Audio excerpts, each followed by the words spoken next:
I've been with my girlfriend for 3 years.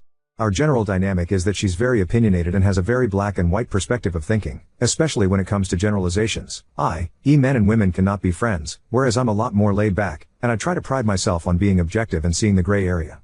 My entire life, I've been able to connect better with women as opposed to men. Most of my closest friends have been women. I've been introduced to many romantic partners, or have met some of my exes by associating with these friends, but I have never dated, pursued or even thought about pursuing any of my actual friends. When I met my girlfriend, I was working in a restaurant, and was very close friends with a few of the servers. We'd go out for drinks/food, hang out alone, and keep in contact outside of work. My girlfriend, being very insecure, absolutely hated this. We would constantly fight about the fact that I had female friends. There was one friend in particular she absolutely could not stand. I'll call her Jess. I cannot even begin to tell you how many god-awful horrible fights there were over Jess. I was constantly accused, by my girlfriend, of being in love with Jess. Only being with my girlfriend to bide my time until Jess was single. At one point, I was even accused of being the father to Jess's aborted son. I am not exaggerating when I say that I was constantly harassed and interrogated every single day by my girlfriend about Jess and I's secret relationship. Jess did turn out to be a bad friend, and we stopped talking 2 years ago. Then it was any other friend that my girlfriend didn't like. I still have to listen to my girlfriend rant about Jess and I's secret relationship, by the way. This entire time, I am sent God only knows how many TikToks about how men and women cannot be friends. I am constantly told about men and women she knows in real life cheating and being cheated on with their friends. I am constantly told that if she ever has a guy friend, I should be worried because she's only friends with guys she feels some kind of way about. After a solid year of being constantly harassed by girlfriend about every non-lesbian in my life, we came to a compromise.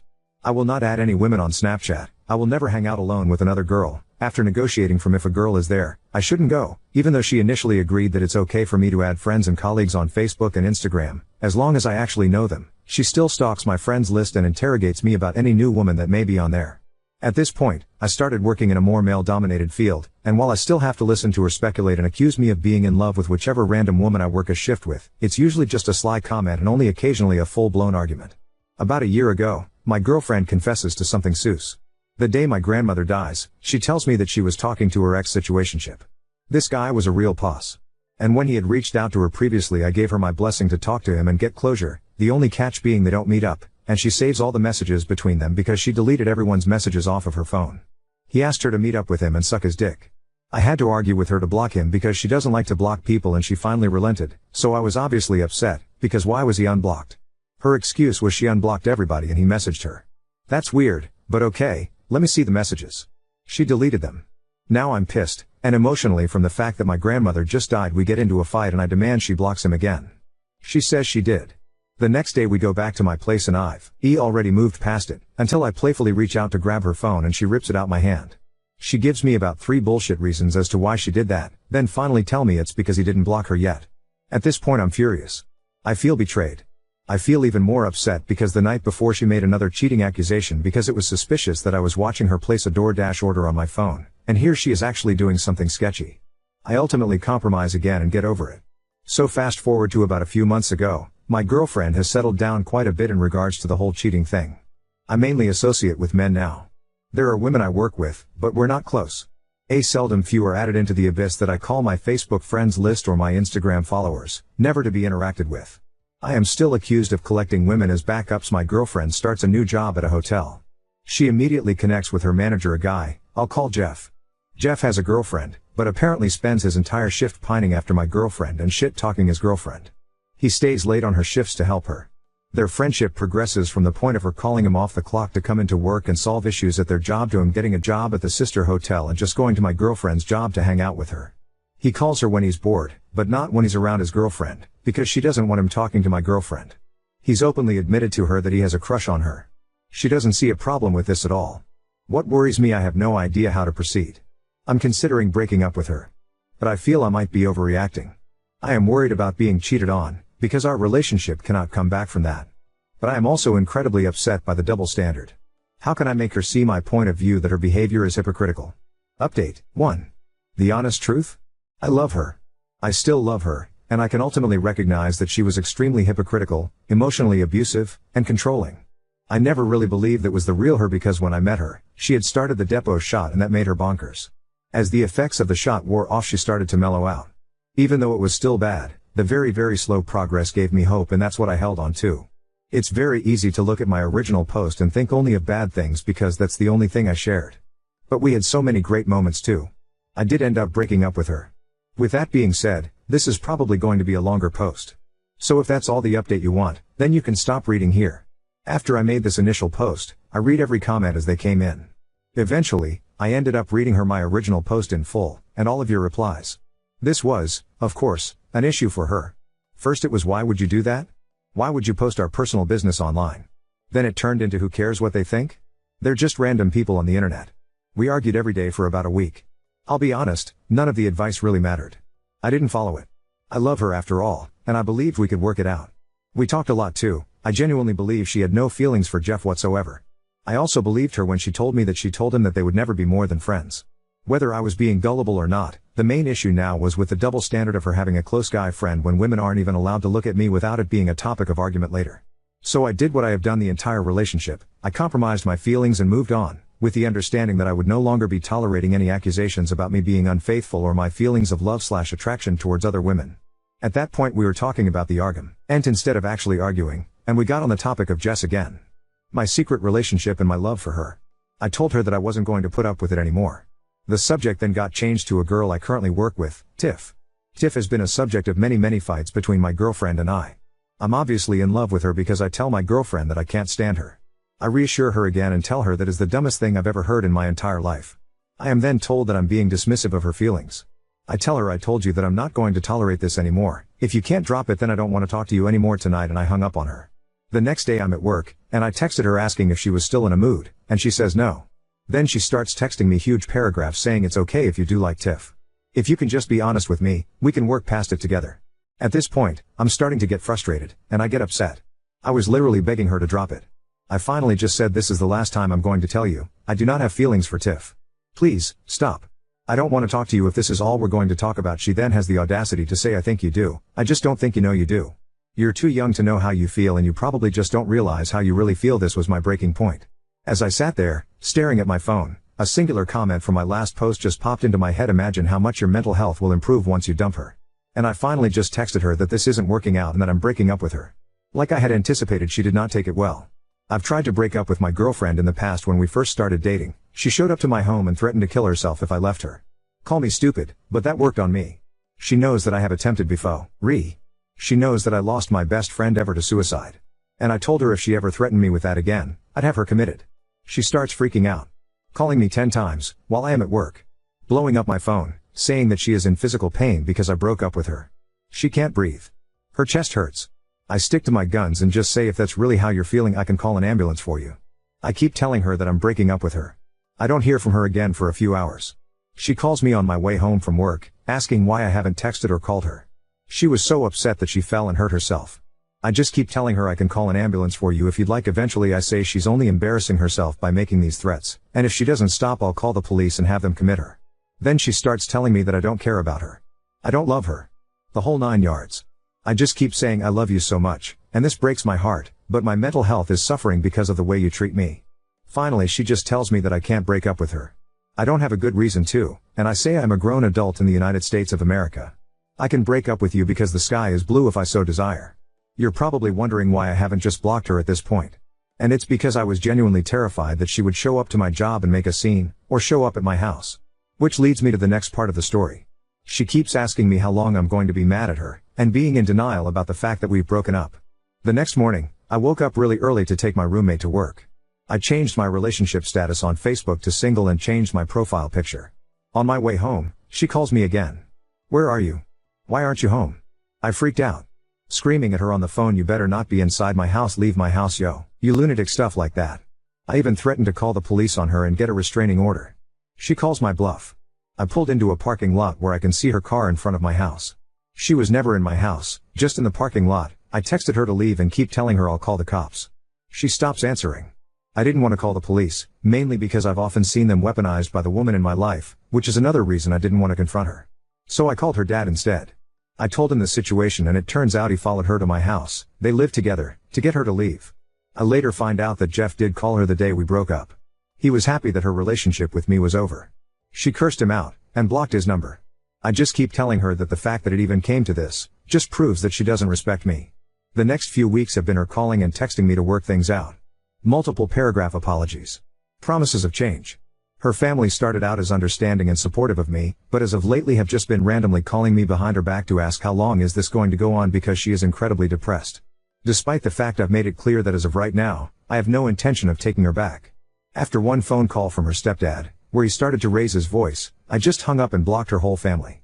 I just keep telling her the same thing. I have no intention of getting back together with you. Maybe in the future, after you work on yourself, we can talk about it. I haven't blocked her, because I do care about her. I want her in my life, just not in a romantic sense. I tell her that if she can't handle just being my friend, that I will have to stop talking to her altogether. And that just because I am her friend, I don't want her to think that means we are getting back together. Last time I spoke to her, a few days ago, it seems that she's finally understanding the gravity of the situation. She is taking accountability and has already met with a therapist. We've been broken up for about a month and a half. I do feel a lot better mentally. I feel kind of free. I don't have to justify anything to anybody. I also feel alone and a bit depressed at times. I feel stupid for letting someone emotionally bully me into getting rid of all my close friends. Now on to second story. Wife's affair shattered our family and left my stepdaughter trapped in fear, begging me not to leave her too. My 47 male stepdaughter, who we'll call Phoebe, lost her dad when she was 7. She remembers him as her hero, and I try to keep his memory alive for her as much as I can. My wife, 45F, and Phoebe's father were divorced when he passed away. I had met him a few times and always admired how much he loved his daughter. We had about 2 years of co-parenting before his passing, so I was there to support both Phoebe and my wife. It was a tough time for all of us. Phoebe was feeling isolated and confused, my wife was distressed, and I was devastated to see them both hurting. I did my best to provide support, even though we weren't wealthy. My main goal was never to replace her dad, so Elle was surprised when Phoebe started calling me dad when she was 13. It still warms my heart every time she says it. As the years went by, Phoebe and I grew closer and learned to navigate our unique family situation. About 6 months ago, my wife started pulling away. I thought it was just a midlife crisis, but looking back, it was clear signs of infidelity. She had late work projects, business trips, and seemed distant. She didn't even want intimacy. At the same time, I noticed Phoebe more anxious around her mother. She would avoid me and spend less time with me, which hurt, but I chalked it up to teenage angst. I tried talking to Phoebe, but she would avoid me and stay in her room or out late. She wouldn't even share about her day with me. That's W. And I realized something was really wrong. I snooped on our shared iPad and found messages from someone named Fiona. Turns out, Fiona is a 40-year-old man. I was feeling a mix of emotions, disgust, anger, and hurt. But one question kept nagging at me: why was Phoebe acting so strangely? The following evening, I was driving Phoebe to therapy when I decided to ask her about her feelings towards her mom working so much. This seemed to make her defensive.